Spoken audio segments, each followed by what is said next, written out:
Hi guys, welcome back to my channel. My name is Golden. If this is your first time here, and if this isn't your first time, thank you so much for coming back to the channel.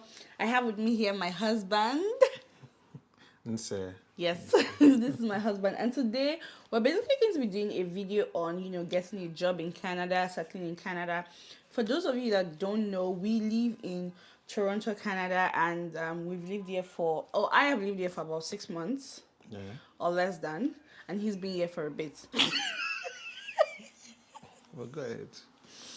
Anyways, guys, I got a question on one of my last immigration videos saying that I should do a video on how to get a job in Canada, and I figured I might not really be the best person to talk about that. And considering Insa here has gotten like multiple jobs in Canada, I just felt like he would be in the best position to say how he got the job and all of that. I mean, as many of you know, the job market in Canada is really, really depressing, right? I can't say same for myself. I mean, But yeah. yeah. I mean, some people are getting jobs, some people aren't. I don't know, but yeah, I just thought to bring Unsa here for him to talk about his experience getting a job here. So I mean, I'll ask you questions and then you can give answers so that we can just point to directions. Oh, that's good. So first of all, how long after coming to Canada did you end up getting a job? It took me 2 months and a half. 2 months and a half. Yeah. So how did you go about getting a job? First of all, what resources did you use? Did you use all them LinkedIn and all the stuff? Yeah, so I used LinkedIn, Indeed, to share those two, and then I was just applying on a daily basis. To be honest, I didn't really tweak my CV like the way They always most say. people always say tweak your CV, but I just kept my CV the same way. I got No, but you worked on your CV. Yeah, so I got someone. I was going there, so I got someone to review my CV for me, and after this video, she will share the link also. I used her to share my CV, to review my CV, and then after that, I just logged it on Indeed and also LinkedIn, and I kept replying. I kept applying, and I was looking for specific roles that that really tailored to my CV. That was impact and also non-NGOs, like non-profits. So those were like the areas I was looking for. So I just kept on applying, and then I got a message from one of the agents. Oh, that's how you started talking to an Yeah, agent so I got it like from LinkedIn. yeah, from LinkedIn. So he reached out to me and said, "Oh, can he speak with me?" And then we started talking. Sent me the first job. I applied. I didn't get it, but I didn't stop. I kept calling him every week. I was like, "Oh, I'm just following up with you," sending him emails like, "Do you have any jobs available?" But aside from that, I was also applying to not just LinkedIn. There's one they call Talent HR. I applied to there. A couple of other links that I probably will just share after this interview. Okay. But yeah, just that's how I kept applying and like they say, apply at least 10 jobs a day. Excuse me. Apply at least 10 jobs a day. Just keep applying. Just keep sending out your CV, and then that's it. So for the people that aren't getting jobs, what would you say is the reason? For me, to be honest, Possibly. there's really no reason, but because to be honest, the job market is really tough, right? It's really tough. Like she said earlier, it's hard. But so the next thing you can do is just keep upskilling yourself, keep keep applying, and just really have faith. When you say upskilling yourself, what do you mean? Like for example, take certifications. For me, I did like finance certifications for financial modeling before I moved here.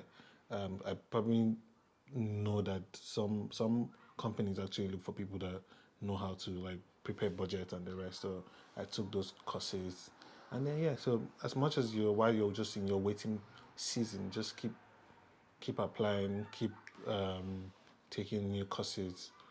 But yeah, and that's it. That's how. And then I kept just follow up. Right, I got that agent, and I kept following up with him. Like I told him, oh, this is what areas I was interested in, and I really wanted jobs tailored towards this area. And then he kept calling. He also kept calling too, just to keep that on. Like, oh, have you gotten something? You know, I just kept a very good rapport with him. But yeah. And the good thing about it is that I'm someone I take risk a lot. So I was applying for kind of jobs that you would not even believe the kind of jobs I was applying for. But I was applying for jobs that were maybe senior level, And obviously, I'm in senior level in terms of when I came from Nigeria. But here, it's quite different. But I was still applying for the jobs either way. So So I mean, people always say that I mean, when you're immigrating, leave all those expectations behind. For instance, yeah, if you have like a manager job in Nigeria, yeah, you're probably going to have to go through entry level yeah. here. What do you have to say about those things? So yeah, it's sometimes it happens. Not everybody. Some people are lucky enough to get like a senior role. Like when I first came, I was lucky enough to get a senior role, but it was contract. And after that, I had to take a junior role. And to be honest, even when I was taking the junior role, like the hiring manager even told me, looking at your CV, you're way too qualified for this role. Are you sure you want to take it? And I was like, yeah, I want. I don't mind starting from there. So, to be honest, just it, we're very good. I think Nigerians are we're very, very smart. So what I can say is, you can take those roles, and within a year or two, you're back in the position that you're meant to be. So So when you say contract jobs, what do you mean? Like what differs contract jobs from permanent jobs? also, contract job is like a specific. It's for a specific period. Like my last job was for 5 months, so it was after the 5 months period that contract ended, and the agency was also they were still also looking out for other jobs for me because depends on your performance in your previous job. If you're really good at what you do, they will keep on trying to look for jobs for you. So after my last contract ended, the agency reached out and like, oh, we have another job that would like you to actually take up that job. But then that was it. And for me, aside from just really applying, and just keep applying and trusting God, just say the things you really want into existence. I think that's one thing that I know that I have. I speak the things that I want. If I look back before I even came to Canada, I kept saying, "Oh, I want to work in the non-profit space," and yeah, and that has just been it. Okay. So you said you use LinkedIn Talent. What about them Indeed? Yeah, that's what I did. Because people always say that they are not. You don't, people don't get jobs on Indeed. Oh, but recently, like the interview that I had recently, it was from Was Indeed. from Indeed. Yeah, and Okay. it was a permanent role. Like Okay. I have had interviews from Indeed. Like I've gone for interviews, physical interviews, and I got the jobs from Indeed. And when I first came, but at some point I was looking at it like, why am I paying? Because the distance was long, and you go that way, and then they'll tell you, oh, okay, we'll get back to you, and they never got back to me. So, Okay. well, So I mean, but you would say that your experience from Nigeria has, helped you in securing jobs here, oh yeah, I would say right? definitely So because like we're actually we can actually compete with our Nigerian experience, right? yeah, I think in terms of like my in my field, which is accounting, yes, we can compete because most of the things that I'm doing here, like when I see them doing, I'm like, come on, listen, in Nigeria it's breeze, right? But here they take it like a big thing, but Nigeria is like it's a little thing from us. And yeah, it does play a huge factor. I think for me, like the biggest difference, and I had to keep learning, is the culture, which is one. So the culture is different. It's not like the Nigerian culture where you're under pressure most of the time. Yeah, you're under pressure, but it's controlled, like it's controlled pressure. And Okay. no, and then also so culture, and also the deliverables and the time deliverables. Nigerians, manager will tell you, I need this job by so time. But yeah, they are sort of like listening to you and like, oh, when do you think you can get this done? Things like that. And then aside from that, what else would I say? But how has it been like dealing like I mean you've obviously had a racial what's the English So I've just been put in that spot. I don't yeah, like where I was sort of being termed, judged, yeah, like, oh, he's Nigerian. Nigerians are known for scam, yeah. and that kind of way they treated me like, oh, like probably that's the way I am. And but How yeah, how do you navigate that? trust me, I when the first time they said that to me, I was almost I was Yeah, almost what? I almost just What? But was that broke down. your first like upfront Yeah, I would say racial yeah. experience? We've had a Yeah, couple because we've had micro yeah, but that was like aggressions. my up from like your manager or someone is telling you directly Yeah. that, oh, Nigerians, and where are you from? And I say, oh, Nigeria. So, oh, Nigerians are known for scam.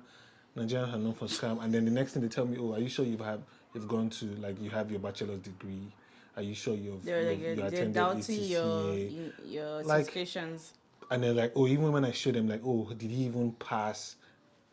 It's crazy, to be honest. Like, but I think that's behind me now, and Yeah. so that's Okay, so let's talk about settling in Canada. I mean, the whole house hunting thing in Canada. When did we start? When did we start house hunting in Canada? So I would say we started house. The wedding was in June. Yeah, So we started house hunting 3 months before the wedding, and April, that was May, March. March. So I started house hunting just when I got in that job I got, and I started job hunting. So it was crazy, and then, yeah. House hunting, you mean? Yeah, Job I was hunting. sorry, not job hunting, house hunting. And then I got an agent from my friend. Big ups to her. She was really resilient because she kept looking for houses for me. But for some reason, they were always one sort of clause, or we want you to pay 10 months upfront. To be honest, wasn't even a problem for me. I was ready to pay 10 months upfront, but at the end of the day, they were like, oh, we're giving the house to somebody else. There was a higher bidder, things like that. So I just kept missing out on opportunities, and then I kept looking for house, 2 months, 1 month to the wedding, I had not still found a house. At some point, it was really frustrating to me because every day you're going out and looking for apartments, and the thing is, you can't have a second agent looking for house Yeah, for you you can't. You can only because have one. yeah, because it's like conflicts of Yeah. interest and all. So that was it. So it was just one agent looking for this house, and then every house he came up with, I got rejections. It wasn't working out until we finally got this one, which was like a steal. Where it wasn't even from the agent; it was like from Through a a friend of friend. a friend that Yeah. was moving out to another province, and I was like, "Oh, are you guys interested to move into here?" And then that was it. Yeah. But I would just advise anybody who's coming. The most important thing: have money.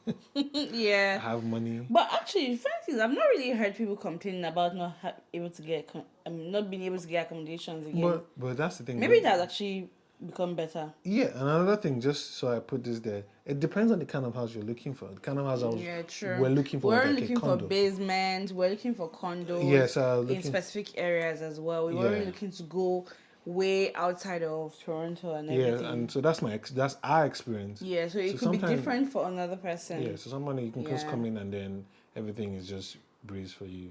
I mean, but the most important thing is like if you have like anyone who lives in Canada, before you come, you can always ask them to like do a search for you to see which ones are available in the area Yeah. you want to stay. I think that will make it pretty easier. Yeah, Like but that, because if both of us were coming from from Nigeria together, you get, and you were not here already, it would have been tougher. yeah, it You would have. get. And that's the thing. Is also, if you don't have someone, right? So you can imagine just having to. So you most likely be staying at Airbnb, which is expensive. Which is also. expensive, yeah. And then at the end of the day, right now, most landlords will tell you, oh, you need to pay at least 6 months upfront because you don't have credit, you don't have credit history, things like that. So yeah. And especially for people coming in in this cold season, you don't want to be house hunting like in the snow. But that's how I was doing. Yeah, I know, this. right? But yeah, that's pretty much it. I mean, we've been living here. I've been living here for almost 6 months now, and to be honest, I'm really enjoying it here. I don't know why people are always saying, "Oh, don't come to Canada, don't come to Canada. It's too cold." I don't know, but Mind those ones. see. But yeah, I think aside from the job market being a little crazy, I think every other thing is good. I mean, every other thing is fine. Problems, inflation is everywhere. Yeah, to be honest. Nigeria, England. I mean, I've lived in 3 countries now to tell you that inflation is everywhere. So just choose the one you want. Choose the country with the high cost of living that you want, right? And because people are always saying that Canada has a high cost of living and all of that, but see, everywhere is having problems right now. So, but yeah, do you have any other thing to say? Nothing, and I think this message was like to encourage people, right? Yeah, to encourage So people. I would just say, just keep trying to keep applying and keep speaking the things you want, Yeah. right? That's just been my policy, right? And I would just say the things you really want, say it into existence. Sometimes write it down. Like I have like a note where I write the things that I want in my phone, and like, oh, these are the things I really want, and I just keep saying it from time to time. Like obviously I cannot be steadfast to say it every day, but just keep applying, keep saying it, and Yeah. you in no time you probably just be seeing yourself Yeah, as an and answer putting the testimony. work at the same time. Keep Yeah. applying while Yeah. you're, having faith that you'll find something. Then yeah, something will Yeah, definitely come something. in. I mean, you can't be you can't be, sorry, I said house hunting. You can't be job hunting Yeah. forever. Something would definitely come. But yeah, thank Yeah. you so much for this info. Thank you for having me. Thanks for this info. I hope you guys enjoyed this video. Do also subscribe. Don't forget to subscribe, guys. Like the video. Share the video with your friends and your family. Anyone that you know needs this particular, message. Yeah. And yeah, I'll see you in my next video. Bye bye. Bye bye.